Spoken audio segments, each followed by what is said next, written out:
Welcome to the second section of Philosophy 160, Introduction to Ethics here at Cal State University, Long Beach. My name is Dr. Charles Wallace, and this playlist will comprise the individual component modules, which together provide the orientation video for this course, the Summer 2021 term Introduction to Ethics course. This is an online-only course, so there will be no in-person meetings or office hours. The purpose of this orientation video will be to familiarize you with the resources available to you for the course online, as well as to go over the basic requirements and mechanics of the course and the YouTube site where I post the video lectures for the course. So let's begin by looking over the homepage. I've got this homepage set to be viewed as you'll view it when you log into Beachboard and click on the icon for Philosophy 160. When you come to this homepage, the first thing you'll notice above the banner here is the menu. It will include the course home, the content, class list, Dropbox, Zoom, quizzes, discussions, and so on. Below the banner, there are 4 widgets. The widget on the top left-hand side is the news feed. There isn't a news feed posted yet, but by the time you get this video, the news feed for week number 1 should be posted and available to you there. The news feeds will tell you exactly what's going on each week in the course and will provide links to the various resources that you need for the course. The upper right-hand widget is the instructor profile. It includes my name, my email, my Zoom office hours, and a link to the Zoom meeting through which I conduct my office hour. The bottom left-hand widget is the calendar for the course. All of the assignments and significant happenings are entered into the calendar and will be viewable to you from this homepage, or if you click on the calendar, you can get a more extensive calendar that shows you farther out what's going on in the course. Finally, on the bottom right-hand side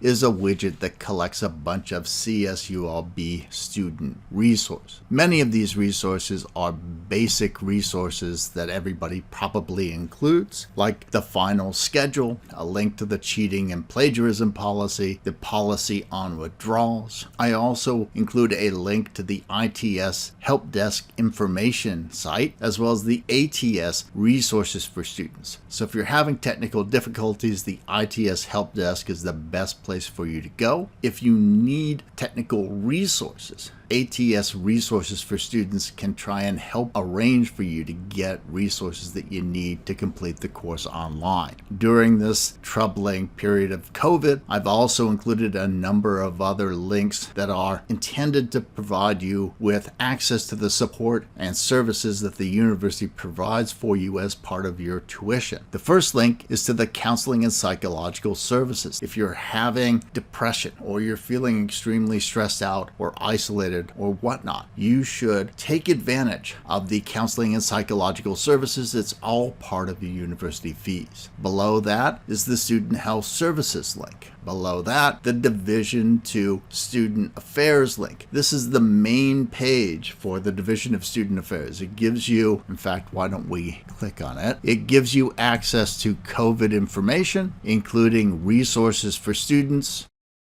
and it also gives you a bunch of other facts and information that you might find important or need to look up. I think that this particular link here, the COVID resources link, is important for students because it gives you direct access to all of the resources that the university has put together to help students during this particular time. So there's a basic needs program. The basic needs program attempts to make sure that students who feel that they are shelter insecure or food insecure can get some resources that may help them to get rid of that insecurity. There are also other access points like the Bob Murphy Access Center. I encourage you to look this over. All of these services are being offered by the university as part of your enrollment as a means of helping to support you through this difficult time.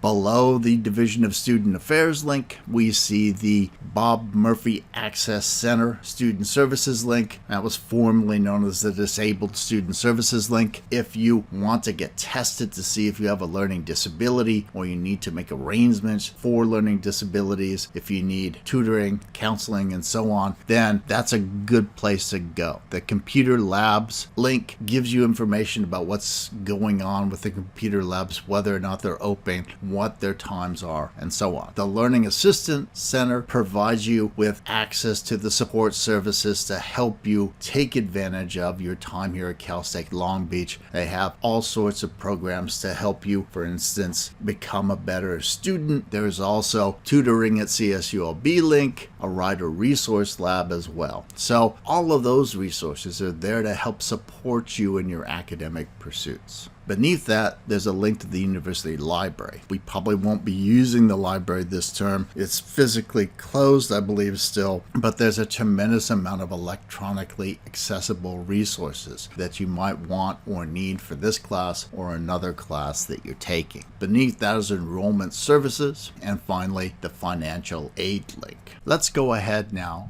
and look at some of the other resources that are available to you through the course homepage. If you click on the content link, it will bring you to the content page. Right now, the content page has a link to our current syllabus, and you can view that or download it. Each week, when I post the newsfeed, I will also make available to you the content module for that week, and that will include links to any online readings, to any and all of the quizzes, and so on. Those will also be included in the newsfeed, but this will provide you with another place for it. When we look at it here, we can see that Module 1 is ready to go for the most part, and it will become available to you around the time that this orientation video does. You have access to the class list, and you can communicate with other students if you so desire. The Dropbox will be populated with the 5 Dropboxes where you will submit the short answers to the weekly questions that are posted beginning next week. The Zoom link can be used to download the Zoom program and then use that program to go ahead and go to the office hour. The quizzes will be linked to the content page and the news feed, but you can also come to this quiz list and get access to the quizzes that are available to you. Finally, I'll keep the grade book up to date, and you'll be able to go and see all the quizzes that you've done, all the scores that you've done, and so on throughout the term. In the next lecture module, we'll go ahead then and look at the syllabus, look at the mechanics of the course, the requirements of the course, the intention and goals of the course, and then we'll finally turn our attention at the end of this orientation to briefly looking at the YouTube site.